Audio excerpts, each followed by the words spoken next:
2, 1. Hey everybody, it's Mr. Fitz, and here are my sub plans for science class. So right now on my screen, I'm on a Chromebook because if I were to do this on a desktop, it would sound like I'm in an aquarium.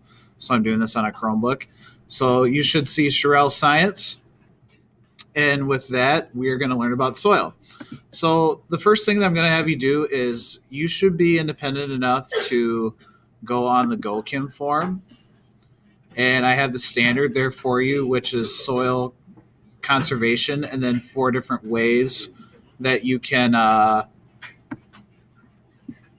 strategies to improve soil conservation.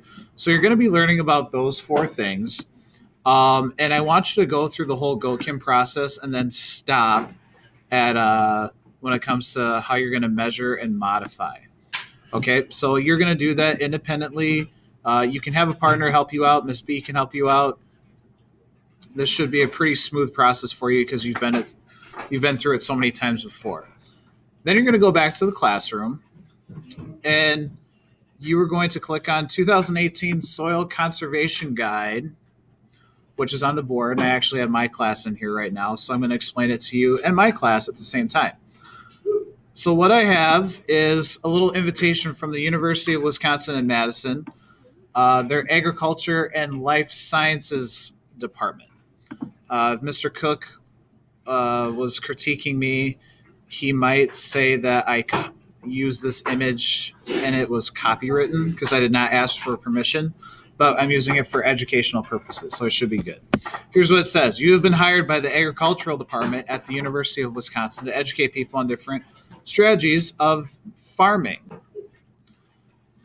There's a problem, though, with some of the farmers in the area and the quality of their crop.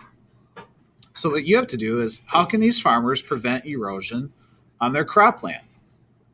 You have 4 options: contour plowing, terracing, cover and crop rotation, and no-till farming.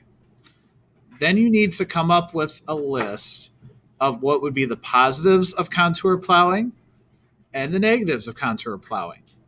Do that for these 4. So you should be able to see, as I scroll down, a table that has positive and negative, and then the 4 different strategies.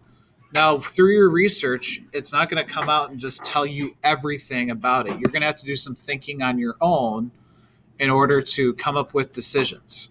That's what farmers have to do. It's not spelled out. There's not always a right answer. You have to come up with the best answer and be able to justify it. So after doing this research, you're going to have to help out a farmer named Mr. Smith. And here's what his problem is. He lives in a very hilly area, and he's been having trouble getting a high yield, meaning a good production of corn.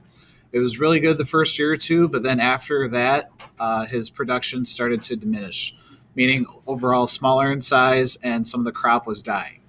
So what would be some soil conservation strategies that you could do to help Mr. Smith out? So you're going to have a claim, which means you are going to talk about what Mr. Smith should use. You're going to have evidence, and then you're going to provide reasoning behind your evidence. Eventually, you'll make a Google slide or presentation, but right now, I don't want you to worry about that. I just want you to get really good information. So next, after you have your table, you're going to go back to the classroom, and then you're going to click on resources for soil conservation. There are articles, there are videos, there's a little bit of everything. So before you just Google and go to Wikipedia or whatever other questionable resource, I want you to explore these resources that I have so kindly provided for you. So just as a really quick reminder, on the classroom, you're going to fill out the GoChem. Then I'm going to have you take a look at the Soil Conservation Guide. And you're going to fill out the Soil Conservation Guide using the resources for soil conservation. If you have any questions, you have people here to help you. And good luck, and I will check in with you when I get back. Thanks.